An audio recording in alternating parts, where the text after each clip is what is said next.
Taste the Daily.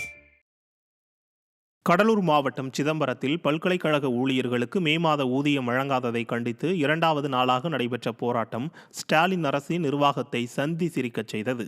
Annamalai பல்கலைக்கழகத்தில் பணியாற்றி வரும் சுமார் 5000 ஊழியர்களுக்கு மே மாத ஊதியம் 5ஆம் தேதி வரை வழங்கப்படவில்லை. உரிய நேரத்தில் ஊதியம் வழங்கப்படாததை கண்டித்து ஏராளமான ஊழியர்கள் இரண்டாவது நாளாக தங்களுக்கு ஊதியம் வரவில்லை என கூறி பதிவாளர் அலுவலகம் முன் போராட்டத்தில் ஈடுபட்டனர். ஆனாலும் கல்லூலி மங்கன் போல் காணப்பட்ட பல்கலைக்கழக நிர்வாகமோ பாதிக்கப்பட்ட ஊழியர்களிடம் பேச்சுவார்த்தை நடத்தக்கூட முன்வரவில்லை.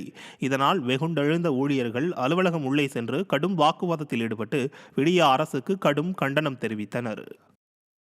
நாங்கள் இப்போது போராட்டம் ஆனால் இந்த பல்கலைக்கழக ஊழியர்களுக்கான சம்பள குறைப்பு நடவடிக்கை அரசாங்கம் பல்கலைக்கழக நிர்வாகம் தொடர்ந்தால் இந்த கூட்டமைப்பு கூட அடுத்த கட்ட போராட்ட நடவடிக்கை கொடுத்து முடிவெடுக்க முடியும் என்பதை தற்காலிகமாக தான் நாங்கள் இந்த போராட்டத்தை வாபஸ் ஆகியிருக்கோம். எங்களுக்கு அகவிலைப்படியும் சேலரியும் போடலன்னா அடுத்த கட்ட நடவடிக்கை இந்த போராட்டம் மிகவும் தீவிரமாக என்பதை தெரிவித்துக் கொள்கிறோம். விருதுநகரில் சாலையில் சென்ற விடிய அரசின் ஓட்டை உடைசல் அரசு பேருந்தின் படிக்கட்டு கதவு கழன்று விழுந்த சம்பவம் பொதுமக்களிடையே அதிர்ச்சியை ஏற்படுத்தியுள்ளது. மதுரையிலிருந்து சிவகாசி நோக்கி பயணிகளை ஏற்றிக்கொண்டு அரசு பேருந்து புறப்பட்டது. விருதுநகர் பகுதியில் சென்று கொண்டிருந்த போது திடீரென அரசு பேருந்தின் படிக்கட்டு கதவு கழன்று விழுந்ததால் பயணிகள் அதிர்ச்சி அடைந்தனர். நல்வாய்ப்பாக படிக்கட்டில் யாரும் இல்லாததால் அசம்பாவிதம் தவிர்க்கப்பட்டது.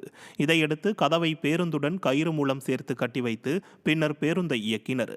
திறனற்ற திமுக ஆட்சியில் அரசு பேருந்துகள் முறையாக பராமரிக்கப்படுவதில்லை எனவும் இதனால் அரசு பேருந்துகளில் பொதுமக்கள் உயிரை பணயம் வைத்து பயணம் செய்ய வேண்டிய அவல நிலை உள்ளதாகவும் பொதுமக்கள் குற்றம் சாட்டியுள்ளனர்.